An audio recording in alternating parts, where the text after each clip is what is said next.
YG와 JYP의 책걸상.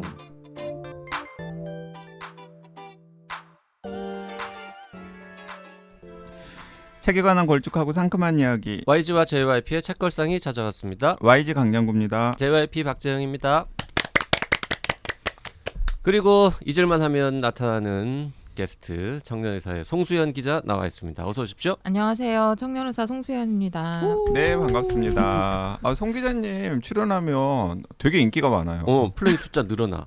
인기가 많아서 부른 거 아니지 않아요? 아니, 인기가 많아서 부른 거예요. 아, 네. 네. 뭐 인기가 많기도 하고 뭐 마땅히 다른 부를 사람이 아니, 다른 사람 부른 게 아니라 그냥 송 기자님 염두에 두고서 내가 다른 사람을 굳이 부르자고 안 한 거예요. 그런 거예요? 네. 좀 떨리 눈동자 이렇게 흔들리죠. 전혀. 요즘에 목 디스크 터져서 팔이 아파가지고 지금 자세가 되게 오래전부터 기획된 건 아닌 걸로 알고 있는데. 오래전부터 기획된 거예요. 내가 공유를 안 했을 뿐이지. 그냥 말만 며칠 전에 한 거야? 네네. 네, YG님 마음속에 있었던 걸로. 네. 지금 YG가 갑자기 디밍 아웃을 했는데 디스크가 터졌습니다. 저 너무 힘들어요. 목 그러게요. 디스크가 지금 안 좋아져가지고 수술할 정도는 아닌 모양인데 수술할 정도면 누워있지 여기 나와서 이렇게 입을 털고 있진 않겠죠. 뭐 하여튼 힘든 모양입니다. 네. 네. 그럼에도 불구하고 우리 또 매주 방송을 해야 되는 숙명이 있어가지고. 맞아요. 사실 그게 기왕에 그 목 디스크 이야기가 나왔으니까 하는 말인데 전조 증상이 있었어요. 책걸상 녹음 끝나고 나서 아직 그 써니 이혜성 기자 출산휴가 들어가기 전에 꽤 오래됐네요. 꽤 벌써 오래됐어요. 뭐, 아니 그때 두 달 전에 생각해보니까 우르르 이렇게 가서 저녁을 먹은 다음에 그 이혜성 기자가 추우세요? 왜 자꾸 한쪽 팔을 자꾸 만지세요? 그랬거든요. 근데 그게 추워서 만진 게 아니라 약간 저려서요? 자꾸 짜릿짜릿해가지고 왜 그러지 하고 만졌었거든요. 그랬더니 그때 JYP가 저거 추운 거 아니야? 원래 늙으면 다 그래. 그랬었거든요. 노화 현상으로. 노화 현상으로. 아니 의사면허 가지신 분이 그렇게 그러니까 말씀하니까. 그게 노화가 아니라 야 너 혹시 그래? 그건 뭐 이런 목 디스크 때문에 생기는 방사통일 수도 있고 그다음에 뭐 심장 쪽이 안 좋을 수도 있고 뭐 여러 가지 있잖아요. 뭐 뇌가 안 좋을 수도 있고 그런데 가장 가능성이 높은 건 아마 목 디스크 쪽일 테니까 가서 검사를 한번 받아봐라. 그런 이야기를 한 서너 달 전에 저한테 먼저 해줬으면 그러게요. 이렇게 악화되지 않았을 텐데. 악화되지 않았을 텐데 늙어서 그래. 원래 늙으면 그래. 지금 사과해야 되는 분위기입니까? 사과까지는 안 바라고요. 그냥 그렇다는 거죠 뭐. 네, 그래서 저희가 JYP한테 의학 상담을 안 받아요. 우리 회사 직원들 어디 불편하면 다 네이버에 물어보더라고요. 사실 나도 일도 기대를 안 하는데 딱 터지고 난 다음에 이게 언제부터 시작되었지를 생각하니까 딱 그 장면이 떠오르는 거예요. 아무튼 그나저나 저희가 한 3주 동안 진행한 토크 콘서트 펀딩이 성공적으로 마무리되었습니다. 디스크 터진 것보다 펀딩이 더 중요한 겁니까 지금? 뭐 디스크는 뭐 알아서 해결하시고 바로 넘어가시네요. 네.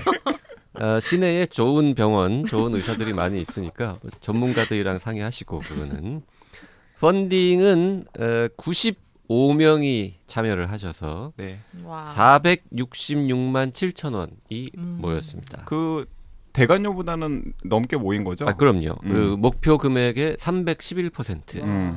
그리고 해외에 계신 두 분이 텀블벅 말고 다른 방식으로 후원을 해주셔서 실제로는 이제 97명 그리고 한 470-80만 원 뭐 이렇게 이제 모였습니다. 사실 이번에도 그래서 제가 이긴 거예요. 그 오픈 모임 처음 기획할 때 나는 100명 이상은 온다. 근데 JYP는 100명이 안 될 거다. 그래서 이걸 해야 되느냐 이런 이야기를 서로 JYP가 이긴 거 아니에요? 했었는데 100명 안 넘었는데? 그런데 원래 이번 텀블벅에 후원하지 않아도 시즌 3 여기 카운트가 안 되는 분들이 시즌 있군요. 4에 처음에 입장권 포함 옵션으로 참여하셨던 분들은 그냥 오실 수 있기 때문에 네. 그분들까지 포함하면은 현재 지금 오실 거라고 예상되는 분은 뭐 한 10명?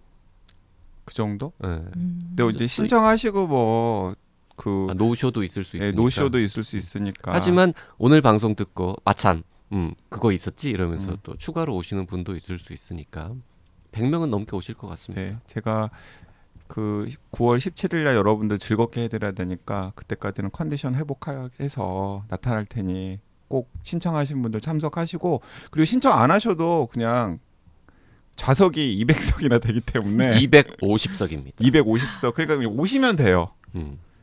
뭐 정산은 나중에 하시고 아 무료는 아니라는 거. 네. 그 앞에 이렇게 화문 하나 만들어 놓죠. 아니 왜냐하면 물으면 미리 펀딩에 참여하신 분들이 그쵸. 너무 짜증나잖아요. 그쵸. 형평에도 안 맞고. 원래 JYP의 목표는 125명 음. 전체 객석의 절반을 채우는 거였는데 그건 조금 모자랄 것 같습니다만 뭐 거의 될 것 같습니다. 그리고 보니까 그 혼자 오기 뻘쭘해서 같이 갈 사람 찾는 분들 독지가 카페에 있으시더라고요.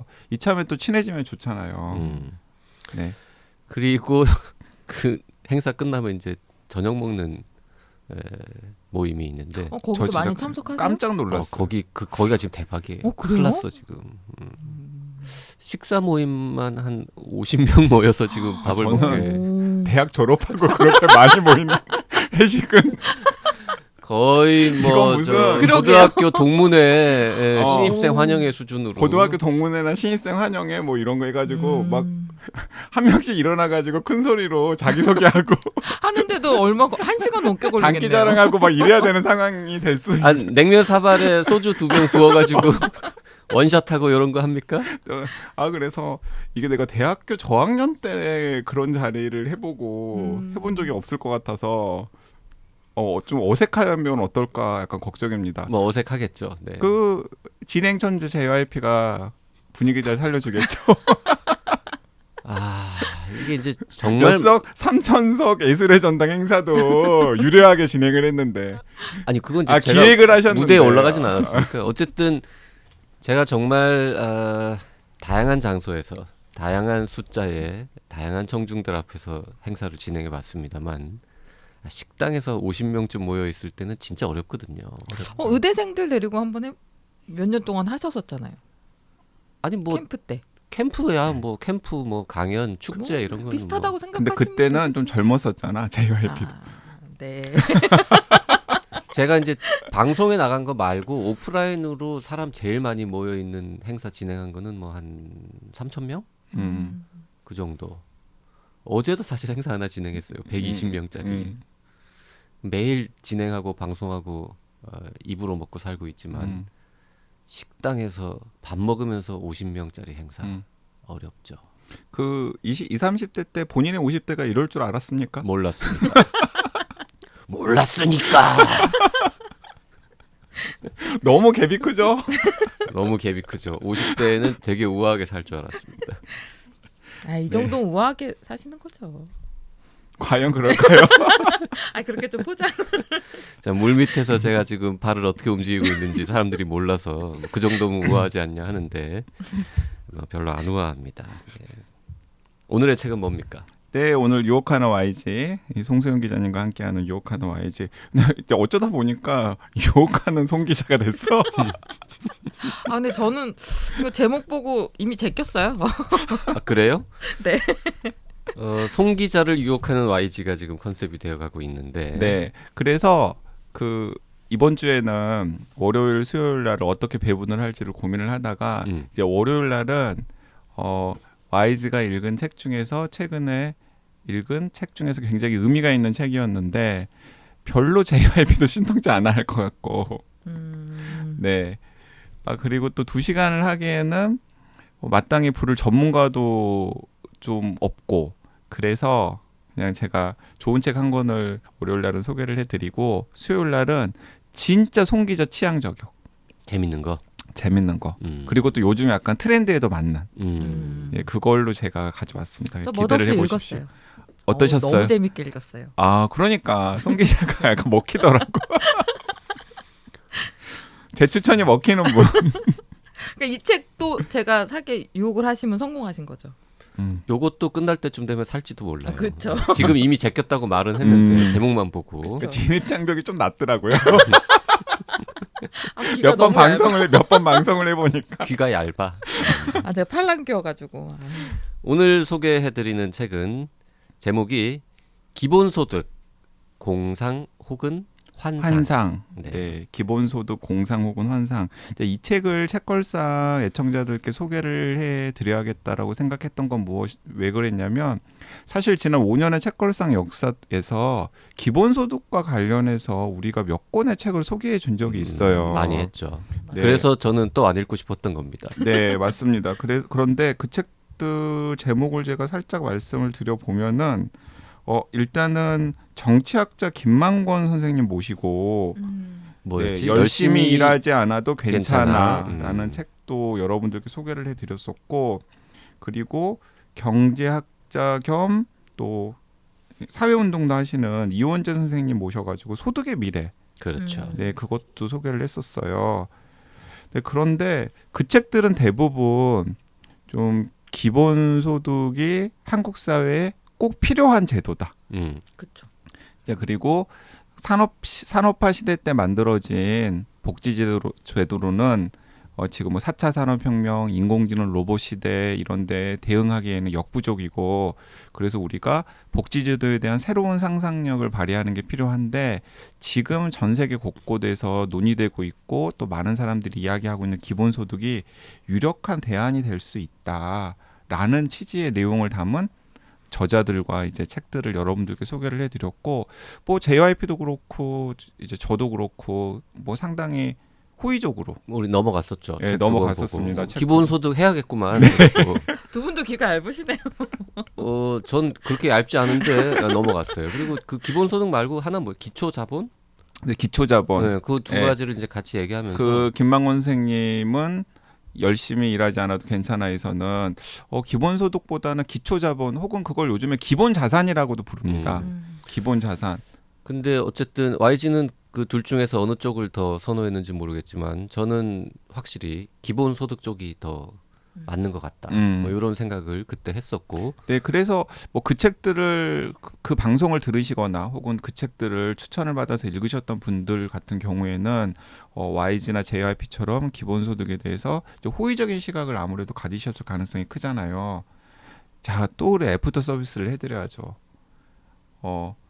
오늘 소개해드릴 책은 기본소득에 대해서 제가 읽어본 책 중에서 가장 강력하면서도 가장 설득력 있는 비판서를 가져왔습니다. 부정적인 내용이 예, 담긴 부정적인. 거네요. 제목이 네. 공상 혹은 환상이라고 돼 있어요. 제목 자체가 기본소득 공상 혹은 환상이라고 하는 책이고요. 사실 진입장벽도 그렇게 높지 않아요. 그 경제학자가 쓴 책이긴 하지만은 경제 사회 관련된 내용들이 오히려 많이 나오지, 그 경제학의 뭐 수식이라던가 아니면은 경제학의 개념을 꼭 알아야 소화할 수 있을 만한 책도 아니고요. 또 그리고 분량도 문고판 한 250쪽 정도. 네, 그러니까 마음만 먹으면은 그냥 하루 이틀이면은 집중해서 읽을 수 있는 정도의 분량이기 때문에 여러분들도 그냥 쉽게 접하실 수 있는 책이기도 해서 가져왔습니다. 왜냐하면 기본소득을 옹호하는 책이든 기본소득을 비판하는 책이든 굉장히 많이 쏟아져 나왔어요. 책걸상에서 소개해준 책 말고도. 근데 분량이 어마어마하고 또 그 책에서 담고 있는 내용들이 굉장히 복잡하고 깊기 때문에 사실 보통 시민들 입장에서는 좀 진입장벽이 분명히 있거든요. 그런데 이 기본소득 공상 혹은 환상은 지난번에 기본소득 옹호하는 책으로 소개해드렸던 책만큼 혹은 책보다 더 쉽게 소화를 할 수 있기 때문에 여러분들이 약간 토론을 위해서 혹은 좀 균형 감각을 갖추기 위해서 이 책을 같이 읽으면 좋겠다라는 생각에서 가져왔고요. 누가 쓴 겁니까? 네, 김공애 교수님이라는 분이 썼는데 이분이 진주에 있는 경상대 교수님이거든요. 그래서 만약에 서울이나 수도권에 있는 교수님이기만 하더라도 말씀도 굉장히 잘하시는 분이기 때문에 그냥 아예 스케줄을 잡아가지고 이 책으로 모시고 방송을 했을 법도 한데, 또 뭐 진주에 계시고 또 진주에 계시는 분 또 서울에 오는 날 스케줄 잡아가지고 하고 어쩌고 저쩌고 하면 되게 복잡하기 때문에 일단은 이번에 제가 소개를 했는데, 여러분들께서 김공애 교수님 한번 책걸상에서 모시고 책에 대한 내용, 그리고 김공애 선생님이 생각하는 대안의 방향 같은 거 자세하게 들어보고 싶다 그러면 그냥 뭐 한번 서울에 오시는 날이랑 일정 맞춰가지고 책걸상에 모셔볼 수도 있을 것 같습니다. 아시는 분이세요? 왜 제가 이렇게 이야기를 하냐면 제가 그 기본소득 공상 혹은 환상에 대해서 이 방송을 녹음할 때 즈음에 그 제 소셜 미디어에다가 이제 짧게 책 소개를 이제 올려놨어요. 올려놓았더니 그걸 이제 공유해 가면서 이제 무엇이라고 코멘트를 다셨냐면 강량구 기자는 내 기억에 따르면 한 번도 직접 본 적은 없지만 항상 서로 알게 모르게 응원하는 사이로 생각하고 있습니다. 근데 그런 강량구 기자가 열심히 읽고 이렇게 소개까지 해주셔서 너무나 감사합니다라는 코멘트를 남기셨더라고요. 그러니까 이제 그 정도 사이예요. 그 정도 그래서 사이. 자신 있게 서울로 모실 수 있다. 원하면. 근데 이제 왜 아마도 김공혜 교수님께서 그런 얘기를 하셨냐면 제가 알기로는 나이나 학번이 동갑이에요. 누구랑요? 그 김공혜 교수님이랑. 그러니까 제가 대학 시절 할 때 대학 시절 같이 보냈고 그다음에 제가 기자 생활 초년생일 때 아마 석사 박사 과정 뭐 국내에서 외국에서 밟고 들어오셔가지고 강사 생활을 좀 하시다가 그 경상대학교에 자리를 잡은 걸로 알고 계시고요. 아마 책걸상 들으시는 분들 중에서 아시는 분들 많이 있을 것 같아서 그냥 제가 말씀드리는데 그 칼 마르크스가 쓴 자본이라고 하는 책 있잖아요.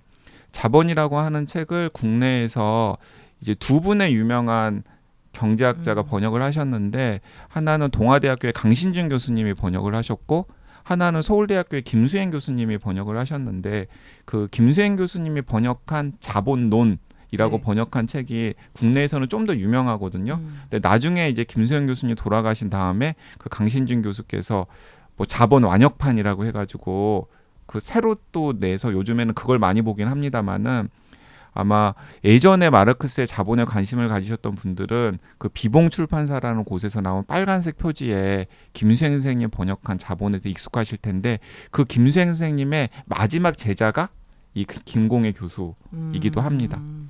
어떻게 이거 다 아세요? 그런 것만 알아요. YG는 다 알아 그냥. 누가 알면 김공혜 교수님 스토커인 줄 알겠어요. 그 와이프의 심리 상태나 이런 것만 모르고 나머지는 다 잘 알아요. 그걸 좀 알고 싶어요, 진짜. 그러게요. 거기도 좀 관심을 기울이셔야. 아니 그거 관심은 엄청나게 많죠. 관심은 엄청나게 많은데 이게 파악이 잘 안 되더라고요. 어쨌든 최근에 새로 나온 책인 거죠. 아주 최근에 나온 책이고요. 그래서 저는 나오자마자 읽은 다음에 이제 기본소득 제도에 대해서 이제 관심이 있거나 혹은 그런 이야기를 말로 섞을 만한 뭐 술자리나 뭐 회의 자리 이런 데서는 김공혜 교수님께서 기본소득 비판서를 근사하게 한 권 내셨는데 그것도 한번 보시면 도움 되실 거다 이런 이야기를 했었어요. 근데 이제 생각해 보니까 이거 뭐 책걸상 애청자분들께도 충분히 권할 만하고 읽기에도 어렵지 않고 해서 제가 이렇게 추천을 드리게 됐습니다.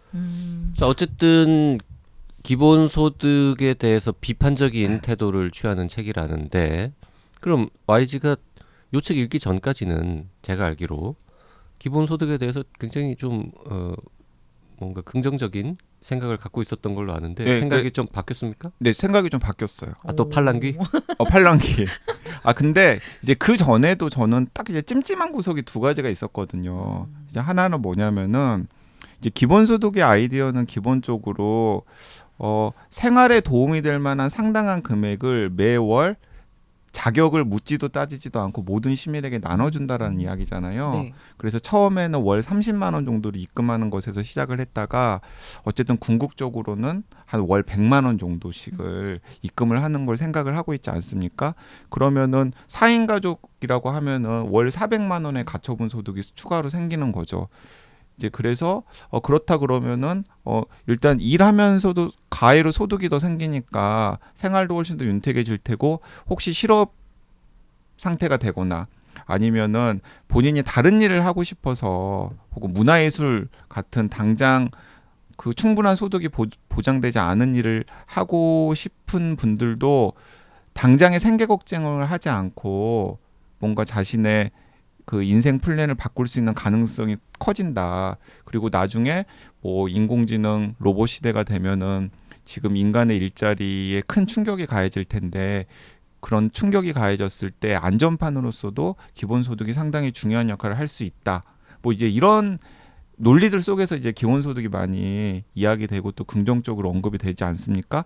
근데 제가 이제 그때마다 딱 이제 두 가지 좀 그 찝찝한 구석이 있었는데 하나는 뭐냐면은 기본적으로 월 30만 원이든 월 100만 원씩을 받은 분들은 상품이나 서비스를 시장에서 구매를 하게 되잖아요. 네.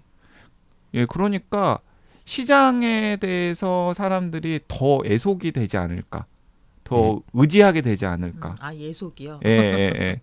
이제 일단 그런 마음이 들었고, 그러니까 시장이라던가 아니면은 삶의 여러 가지 것들을 좀 시장에서 좀 이제 떨어져 내고, 그리고 우리 삶에 필요한 여러 가지 것들을 좀 돈으로 살 수 없는 것으로 만드는 게 좀 더 제가 생각하는 긍정적인 방향의 사회인데, 이 기본소득은 그런 흐름에 대해서는 전혀 좀 제동을 걸지 못하는 게 아닐까라는 생각을 한편 했었고요. 한쪽에서는. 아니 우리가 저 시장 안 가고 살 수 있습니까? 근데 예를 들어서 우리가 시장 안 가면 살 수 없어서 맨날 이렇게 일주일에 한 번씩 시장 가고 하는 거가 시장에 예속되어 있는 뭔가 굴종적인 삶이라고요? 아니 그렇지 않지만은 그 마이클 샌들의 돈으로 살 수 없는 것이라는 책에서도 많이 나오고 있듯이, 우리가 흔히 복지제도라고 생각하는 많은 부분들은 시장에서 거리되기보다는 공공 서비스 형태로 제공이 되잖아요.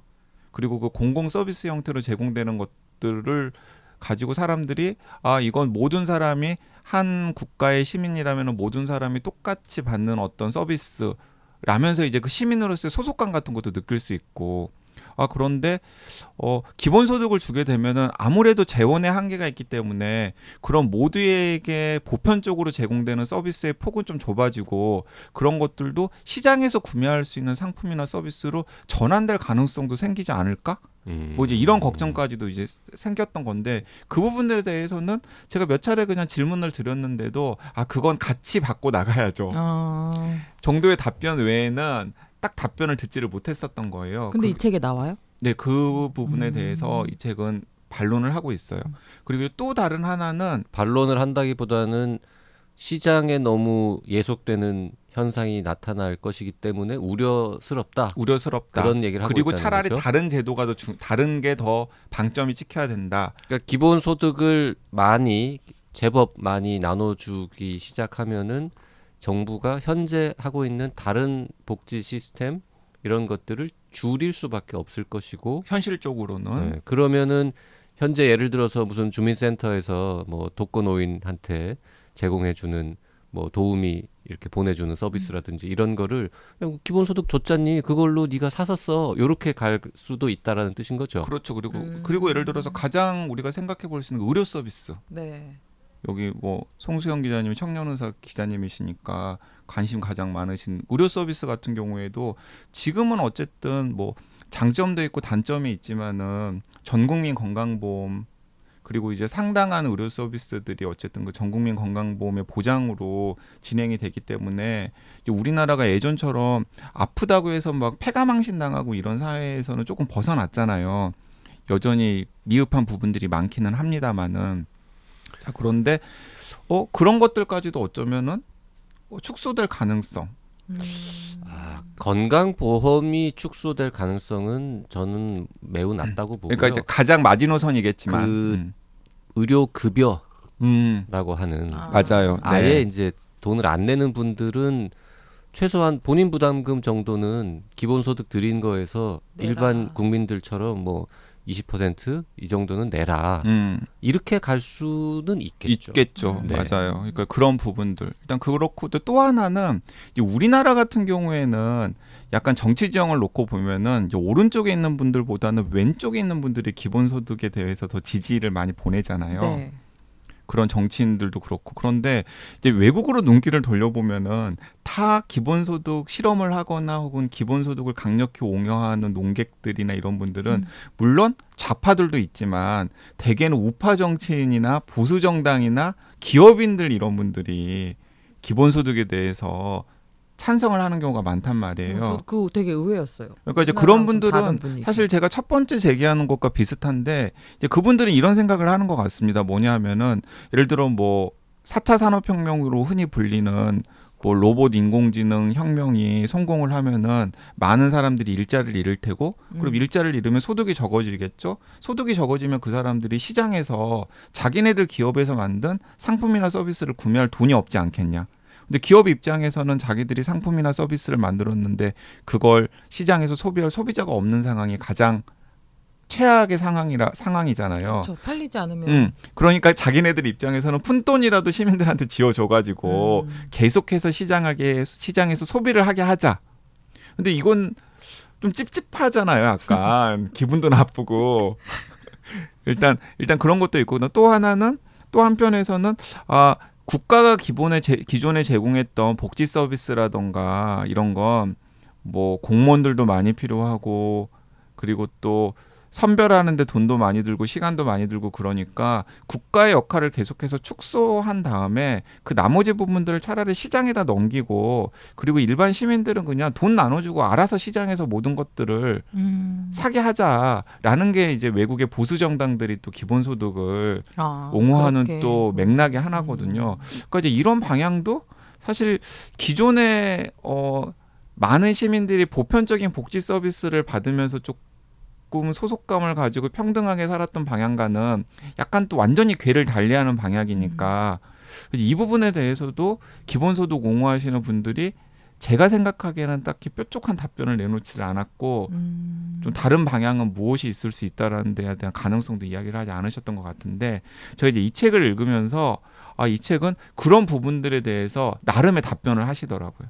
문제 지적만 한 게 아니라 문제 지적만 한 게 아니라 제시하고. 나름의 대안도 제시하고 왜 그랬는지에 대한 것도 설명을 하고 근데 아마 여러분들이 이 책을 딱 펼치자마자 가장 재밌을 법한 건 뭐냐면은 앞부분에 기본소득의 역사에 관련된 부분이에요. 이게 이분이 글재주도 있고 구라를 푸는 재주도 있어서 그런지 본인 나름대로 기본소득의 역사를 쫙 정리를 한 거예요. 보통 전 이 책을 안 봤습니다만 기본소득의 역사 얘기하려면 무슨 고대 로마 이런 데로 올라가지 않습니까? 그렇지 않습니다. 그럼 그러니까 언제로 이제 이분은 올라갑니까? 딱 그냥 우리 그냥 자본주의 시장과 기본소득이 어떤 관계를 가졌는지만 딱 초점을 맞추자. 그럼 임금 근로자의 탄생 이때부터 딱 갑니까? 그때부터 그럽니다. 그래서 1776년 미국 독립혁명 그 즈음부터 나옵니다. 근데 이제 이분이 저는 어렴풋하게 알고는 있었는데 그냥 명쾌하게 그냥 이렇게 딱 제시를 하는데 지금을 빼고 한 1980년대까지 3번의 기본소득의 도전이 있었다라는 거예요. 기본소득의 도전이라는 도전. 건 무슨 말입니까? 그러니까 기본소득에 대한 요구, 기본소득 운동 이런 게 산업자본주의 역사 속에서 3번 있었다라는 겁니다. 그래서 이제 맨 처음은 18세기 막 산업혁명이 시작될 때 즈음에 그러니까 진짜 있었어요? 자본주의가 초기 그때 그 뭐 토머스 페인 같은 미국 독립운동의 독립전쟁의 영웅 같은 사람들이 모든 사람에게 돈을 줘야 된다. 그런 이제 그 요구들이 있었다라는 거죠. 이제 왜 그런 요구들이 생겼냐면은 공장이 막 들어서고 자본주의가 막 굴러가기 시작하는데 일도 못하고 돈도 못 버는 사람들이 너무나 많은 거예요. 근데 이제 그런 사람들을 근데 저 사람들을 그냥 방치해둘 수는 없잖아요. 네. 그러니까 그때 많은 지식인들이 저 사람들에게 뭔가 생계를 유지할 수 있게끔 하려면 어떤 방법이 필요할까를 하다가 땅을 많이 가지고 있는 사람들한테 세금을 많이 걷어가지고 그 돈을 저렇게 생계를 못 꾸리는 사람들한테 나눠줘야 된다. 그리고 그 근거는 땅은 하느님이 우리한테 주신 선물이었으니까. 하느님이 주신 선물이니까. 하느님이 우리한테 주신 선물이었으니까. 저건 지금은 누구 토지대장에 딱 누가 주인이라고 기입되어 있고 거기서 농사 짓는 걸 그 사람이 다 가져가긴 하지만은 뭐 그게 무슨 지구가 탄생했을 때부터 그 사람 소유는 절대로 아니었지 그쵸. 않냐. 나름 토지 공개념. 네, 다 토지 공개념 맞습니다. 토지 공개념의 의도에서 그래서 땅에서 나온 이득 중에서 일부를 땅 가진 사람들이 세금으로 내면 그 세금을 우리가 모아가지고 저렇게 진짜 하루 한 끼도 없어서 굶어 죽는 사람들에게 나눠줘야 된다라는 아이디어가 그때 나왔었고 상당한 호응을 공론화가 돼서 한 명이 주장한 주장한 게 아니라 공론화가 뭐 됐나 미국에서 보네요. 유럽에서 약간 좀 입 좀 터는 상당한 지식인들이 그런 이야기들을 많이 했고 이제 운동이라고 할 만한 수준까지도 올랐었다라는 거죠. 자, 그게 이제 첫 번째고 그 두 번째는 위대한 유산 그 시대 흔히 이제 도금 시대라고 부르죠. 그러니까 그 18세기 말 19세기 말에서 20세기 초 그때는 막 이제 공장도 많이 들어서고 산업혁명이 본격적으로 진행이 되었는데 뭐 그 노동자를 보호할 수 있는 법제도도 없었고 사회민주당도 없었고 노동조합도 막 이제 탄생하던 시기라서 자본가들이 엄청나게 노동자들을 부려먹기만 해서 이익은 많이 올리면서 제대로 뭔가 임금 같은 것도 주지 않고 그리고 국가도 그런 상황을 통제하거나 아니면 규제를 하기보다는 방치하는 광란의 시대. 그래서 흔히 이제 도금 시대라고 하고 예를 들어서 뭐 찰스 디킨슨의 뭐 위대한 유산 뭐 그런 게 이제 그 시대를 이제 무대로 하는 위대한 유산 맞아요. 찰스 디킨슨 위대한 유산 맞죠. 이제 그런 시대를 이제 무대를 하는 건데 이제 그때도 많은 사람들이 기본소득 이야기를 했다라는 거예요. 신기하네요. 되게 오래됐네요. 네, 역사가. 저렇게 생계를 꾸리지 못하는 노동자들에게 우리가 기본소득을 줘야 된다. 그러니까 앞쪽에 조금 더 옛날에 있었던 논의는 자급자족 시대에서 이제 뭔가 이렇게 각자 직업을 가지고 분업을 하면서 예전에는 가난해도 그냥 뭐 이렇게 열매 따먹고 농사 지어서 먹고 뭐 저 동물 잡아먹고 뭐 이러면은 살 수는 있었는데 자급자족 시대가 완전히 이제 물 건너 가니까 산업화 시대로 가면서 혼자서는 돈이 없으면 아무것도 할 수 없는 세상이 되니까 그런 논의가 필요했을 것이고 네. 두 번째는 이제 노동자의 노동력이 다수 노동자의 그 노동력이 필요해지는 대자본 이런 것들이 처음 형성되고 대규모 사업장들이 생겨났을 때 사람을 못 구해서 그렇잖아요. 그렇죠. 사람들이 일하러 안 오는 거지. 그래서 어떻게 하면은 저들을 일하러 오게 만들 수 있을까 이런 생각을 하면서 임금을 많이 주면서 그때 당시로 많이 상대적으로 많이 주면서 이제 확보를 했는데 그럼에도 불구하고 안 와. 일 안 하는 사람들이 많아. 그러다 보니까 그러면 일 안 하는 사람들한테도 돈을 줘서 뭔가 소비를 하게끔 만들어야 뭐 시장이 이렇게 흘러가는 거죠, 얘기들이. 그런 것도 있고 그 당시만 하더라도 공장에서 제대로 된 임금을 많이 못 받았던 거예요. 그러니까 그러니까 분명히 공장에서 노동자들이 일은 하긴 하는데 자신이 일한 만큼의 몫을 못 가져가니까 생활은 엄청 열악하고 심지어는 재생산이 안 될 정도로. 그러니까 어쨌든 노동자가 어느 정도 먹고 살 정도의 근데 19세기쯤 이야기군요. 그러니까. 그렇죠. 네. 이게 이제 20세기로 넘어오면은 그 말은 누가 했죠? 포드가 했던가? 이렇게 우리가 차를 만들면 뭐 하냐고 살 수 있는 사람이 없으면 의미가 없으니 임금을 뭐 더 줘야 된다 뭐 그러니까 이런 논리로 가는데 그렇죠. 그러니까 포드의 자동차 공장에서 대량 생산, 대량 소비 시스템으로 딱 들어가기 전 국면까지 그때 또 그리고 자본주의 뭐 공황이 일어나고 그다음에 경기도 침체되고 이러면서 막 되게 또 그 자본주의 불안정성이 굉장히 많았던 때였던 것 같아요. 이제 그러면서 그때 피피하게 사는 사람들이 많으니까 기본소득 같은 걸 우리가 줘야 된다라는 이제 아이디어가 이제 나왔던 거고요. 그러니까 세 번째는 이제 언제 나왔었냐면 지금이랑 굉장히 유사해요. 1960년대 후반 70년대에 그때부터 초기 정보화라고 부를 수 있을 만한 자동화 기계화가 본격적으로 진행이 되잖아요.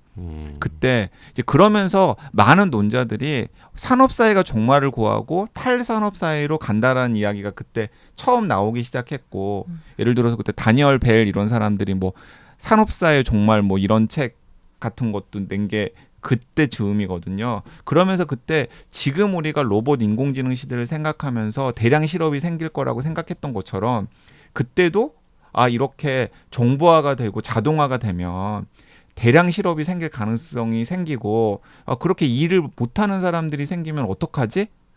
그런 사람들을 위해서 새로운 뭐 복지제도가 필요하지 않나? 그러면서 또 그때 기본소득에 대한 아이디어 같은 것들을 상당히 정교한 수준에서 경제학자들이 많이 내놓았다고 해요. 근데 이렇게 세 번에 걸쳐가지고 그 기본소득에 대한 요구가 있었는데 김공혜 교수의 요약에 따르면 근데 그게 자기 한 번도 성공한 적이 없다라는 거예요. 맞아요. 또 똑같은 이유로 계속 예, 제기되는데 예. 한 번도 성공한 적이 없다라는 그런데 이 대목이 저는 이 책에서 저는 백미라고 생각을 했는데요. 뭐냐면은 기본소득 옹호론자들도 그럴 수도 있겠구나라고 생각하는 백미라고 생각했는데 그 기본소득을 주장했던 사람들의 요구가 받아들여지지 않은 게 아니라 다른 방식으로 소화가 되었다.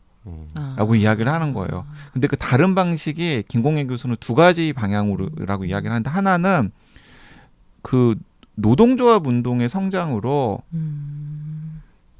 예전과는 비교할 수 없을 정도로 높은 임금을 받게 되었다라는 거예요. 임금 인상분에 반영됐다. 임금 인상분에 반영이 되었다라는 거예요. 그리고 또 그때는 실업이 많이 없었을 때잖아요. 네. 그러니까 완전 고용과 상당한 규모의 자신이 일한 만큼의 몫을 가져가는 임금이 합쳐지니까 굳이 많은 사람들이 다 일을 하고 있고 굳이 그리고 기본소득을 주지 또 않아도 임금도 많이 가져가니까 굳이 기본소득을 줄 이유가 없어졌다라는 거예요. 이게 이제 첫 번째 방향이고 그리고 두 번째 방향은 그리고 이제 주로 이제 유럽의 나라들 혹은 또 미국의 예를 드는데 그리고 기본소득 옹호론자들이 이야기했던 중에 또 다르게 긍정적으로 반영된 게 뭐냐면 노동자들이 정치 세력화해서 3인당 같은 것들이 생기고 미국은 민주당의 뭐 루즈벨트 대통령의 뭐 뉴딜 혁명 이런 게 있었잖아요. 자 그러면서 그 일반 기업에서의 노동자들의 권익도 늘어났을 뿐만 아니라 각종 복지 제도들이 마련이 되었다라는 거예요. 그래서 최소한 아프면 병원에 갈 수 있고 그리고 실업 상태가 되면은 실업급여 같은 것들을 받을 수 있고 그리고 재해를 산업재해 때문에 뭔가 몸에 문제가 생기면은 기업이나 혹은 정부가 돈을 같이 낸 적립금에서 그쵸, 산재보험. 산재보험이 나오고 뭐 이런 것들이 또 마련이 되었다라는 거예요. 그리고 또 나이가 들어서 일할 수 없게 되면은 은퇴연금이라든가 뭐 노령연금이라든가 이런 것들이 생기고 그래서 이건 일종의 복지국가 형태로 또 기본소득 옹호론자들의 요구가 반영이 되었다라는 거예요. 자 그래서 여기서 이제 김공혜 교수의 이제 주장과 맞닿은 대목이 나오는데 김공혜 교수는 이제 지금 기본소득 요구도 사실은 앞에 기본소득 요구들과 같은 궤에서 나오는 건데 맞아요. 어떻게 보면은 특히 그 60, 70년대 요구한 것과 비슷하면 근데 지금 그러면 왜 일하는 사람들에게 더 많은 보상을 주고 그때와 뭐가 다른 그리고 복지 제도를 좀 더 촘촘하게 마련을 하는 방향으로 네. 하지 못할 게 뭐냐. 그러네요. 그래서 물론 뭐 책에 나온 모든 얘기를 다 지금 이야기한 건 아니지만 그 논리에 그 YG는 이제 홀딱 넘어갔다 이겁니까? 홀딱 넘어갔다기보다는 전 넘어갔어요. 그리고 이제 여기서 또 이제 결정적인 부분이 있는데 이건 저는 이제 지금 여전히 JYP는 반신반의하고 있는 것 같은데 이게 저는 결정적으로 이거는 기본소득 옹호론자들이 반론 못하겠는데 하는 대목이 있고 저도 그렇게 생각했는데 하나는 뭐냐면 국가의 역할에 대해서 기본소득 옹호론자들은 너무 양극단의 상황을 가정하고 있다라는 거예요. 제가 그 말은 무슨 말이냐면 첫 번째는 전지전능한 국가를 상정한다라는 거예요. 왜냐하면 전 세계 기본소득 옹호론자들이 다 이렇게 이야기를 한다라는 거예요. 자, 기본소득에는 막대한 재원이 드는데 그 재원은 어떻게 마련할래? 세금을 더 걷으면 되지. 라고 이야기를 한다라는 거예요. 네. 그래서 부자들한테도 세금을 더 걷고 땅 있는 사람들한테 세금을 더 걷고 재벌들한테 세금을 더 걷고 그리고 또 세금을 조사 같은 것도 촘촘하게 해가지고 밖으로 빠져나가는 검은 돈들이나 빠져나가는 세금들이 없도록 만들면 지금보다 훨씬 더 많은 돈을 걷어들일 수 있어. 라고 이야기를 한다라는 거예요. 여기서는 전지전능한 국가가 상정이 된다라는 거예요. 근데 김공혜 교수가 과연 그래? 지금까지 못해왔는데 과연 그래? 근데 이제 여기서 이제 김공희 교수가 이제 푹 하고 찌르는 대목은 뭐냐면은 그런데 이렇게 전지전능한 국가가 갑자기 그렇게 거둔 세금을 써야 되는 단계에서는 무능한 국가로 상정이 된다라는 거예요. 기본소득 옹호론자들은 국가는 돈을 제대로 걷지도 못하지만은 어디다가 써야 될지도 모르고 제때 써야 될지도 모르고 그리고 누구한테 더 써야 될지도 모르고 그러니까 국가는 그렇게 무능하니까 n분의 1로 나눠주는 게 최선이야라고 상정을 한다라는 거예요. 그러네요. 모순이 있네요. 그러니까 자기가 보기에 모순이라는 거예요. 그 세금 거둘 때 전지전능한 국가가 돈 쓸 때 갑자기 왜 무능한 국가가 되냐는 거예요. 그 지금까지 한 얘기들 중에서 이게 제일 설득력 있는 거는 저도 인정하는데 사실은 세금 걷기 위해서는 이제 각자 돈을 얼마나 버는지 요거를 파악하는 거가 제일 중요한데 그 능력보다 그 거둔 돈을 정말 공평하게 다 나눠주는 게 훨씬 어려운 일인 거는 맞지 않습니까? 그렇긴 하죠. 그런데 이제 그 격차가 너무 심하다라는 거예요. 그리고 여기서 이제 한 가지 또 그 제가 읽으면서 또 생각했던 대목, 저도 고개를 갸우뚱했던 대목이었었는데 기본소득 옹호하시는 분들 중에는 아나키스트 성향이 많으시거든요. 그러니까 국가의 역할을 좀 부정하거나 혹은 소극적으로 되어야 오히려 맞는 방향이다라고 생각하는 분들이 많아요.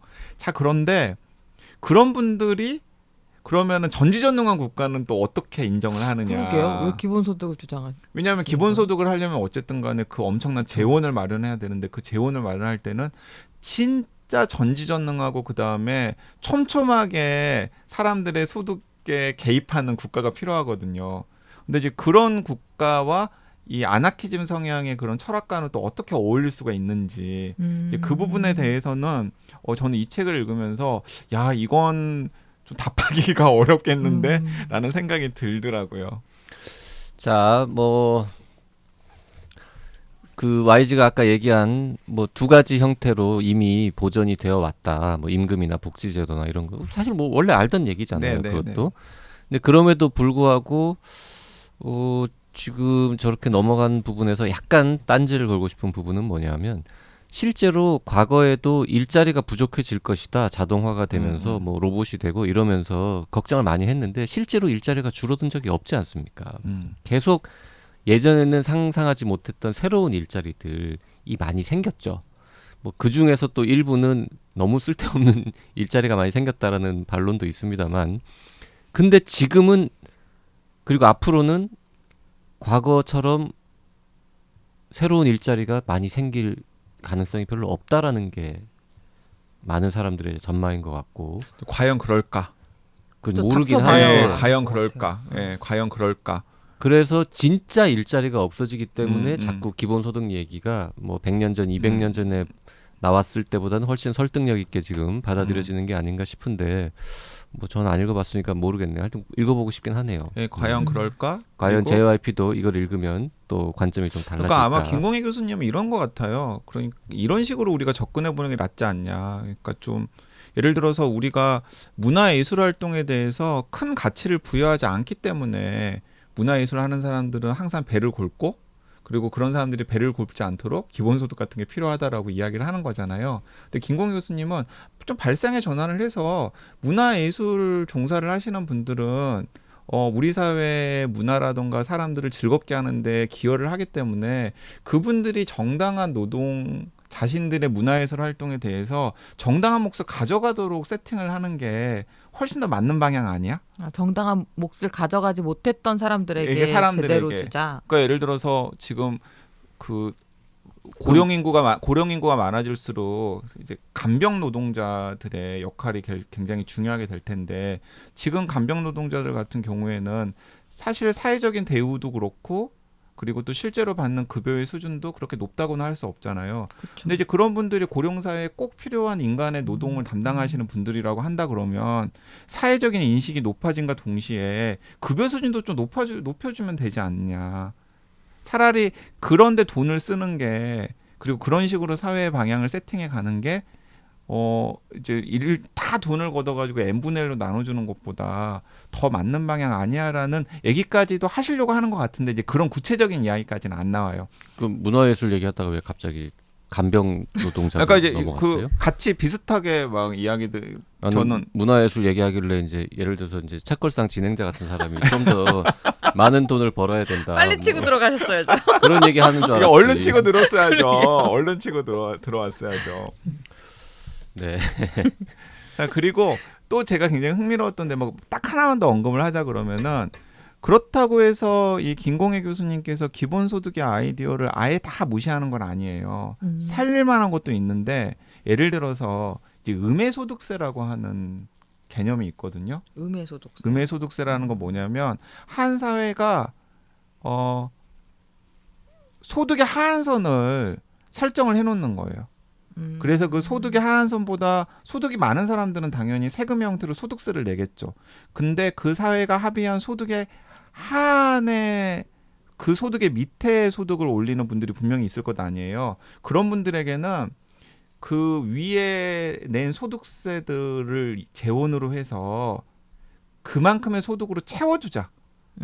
이제 이런 발상이 이제 거칠게 설명을 하자면 음해소득세라는 발상인데 그 음해소득세도 김공희 교수가 보기에는 기본소득 제도의 전통 안에서 사실은 나왔다라고 생각할 수도 있고, 근데 뜻밖에도 그걸 제안했던 사람이 그 신자유주의의 아버지 소리를 듣는 경제학자인 시카고 대학교의 밀턴 프리드만이었어요. 그래서 아이디어를 낸 사람도 뭐 시장 보수주의 경제학자고 시장지상주의 경제학자고, 그 다음에 또 그런 제도를 실험해 보려고 하는 사람들이 또 서울시장 오세훈 시장 같은 분이거든요. 그러니까 약간 보수 딱지가 많이 붙여 있어가지고, 근데 이 좌파 경제학자라고 할 수 있는 이 김공희 교수가 보기에는, 자기가 보기에는 돈을 걷어가지고 모두에게 다 돈을 나눠주는 것보다는 그런 음해소득세 같은 것들을 적절하게 그 사회에 맞춰서 활용하는 게 모은 돈을 훨씬 더 효과적으로 쓰는 일 같다라는 아이디어도 내고 계시더라고요. 그럼 뭐 음해소득세 얘기는 형태는 조금 다릅니다만 사실 기본소득 제도하고 뭐라 그럴까요? 추구하는 지향은 사실 같은 거니까. 거죠. 네. 그것도 뭐 가능하다고 보고요. 기본소득 똑같은 얘기인데 어떻게 보면 같은 얘기예요. 왜냐하면 기본소득을 주장하는 사람들의 논리 중에 돈 많은 사람들한테도 일단 뭐 예를 들어서 1인당 100만 원이면 주기는. 어차피 세금으로 하지만 다 세금으로 그건 다시 걷어올 거다. 네. 그런 거니까 그냥 그분들한테는 안 주고 모자라는 사람들한테만 음해소득세 형태로 돈을 준다. 똑같은 얘기인데 계산 방식이라든지 접근 방식만 좀 다른 네. 거죠. 그래서 그 초기에 필요한 이제 예산의 목 같은 것도 좀 달라질 거고요. 초기 예산의 목 같은 것도. 그래서 지금 예를 들어 이재명 도지사 같은 경우에는 이재명 이제 지금 민주당 대표님 같은 경우에는 경기도지사 할 때 뭐 농촌 기본소득 같은 거 실험을 세팅해 놨거든요. 그리고 지금 서울시의 오세훈 시장 같은 경우는 서울시의 뭐 안심 소득 뭐 이런 것들을 또 해서 또 실험을 하고 있기 때문에 앞으로 한 2, 3년 정도 후에 그런 실험 결과들이 나오고 또 뭐 여러 연구자들이 그걸 해석을 하면은 우리 사회에 맞는 제도가 좀 어떤 게 더 맞는지 같은 것들 판가름이 나지 않을까라는 생각이 듭니다. 네. 네, 오늘 듣고 이 기본소득 관련 책 조금 읽어보고 싶어지긴 했어요. 근데 이것만 읽기보다는 기존에 소개했던 책과 같이 읽는 게 같이 더 읽으면 좋겠죠? 되게 열심히 일하지 않아도 괜찮아라든가 뭐 그 소득의 미래 그리고 기본소득 공상 혹은 환상 이런 것들 좀 같이 읽으면은 되게 다양한 측면에서 생각할 거리들을 많이 좀 끄집어낼 수 있지 않을까라는 생각이 듭니다. 얘기를 들어보니까 기본소득 제도는 택도 없다, 이런 거 하지 마라, 필요 없다 이런 게 아니라 그러게요. 네, 이 원리 취지는 공감하는데 구체적으로 이 지금 기본소득 옹호론자들이 하는 방식 말고 조금 다르게 해보는 게 좋겠다, 뭐 이런 또 의미로 읽히기도 하는 책인가 봐요. 네, 알겠습니다. 오늘은 김공회 교수님의 신작 기본소득 공상 혹은 환상을 유혹하는 YG로 꾸며봤습니다. 네, 거의 YG 원맨쇼. 아니에요. 조금 설득됐어요. 다음 시간에 다시 오겠습니다. 고맙습니다. 네, 감사합니다.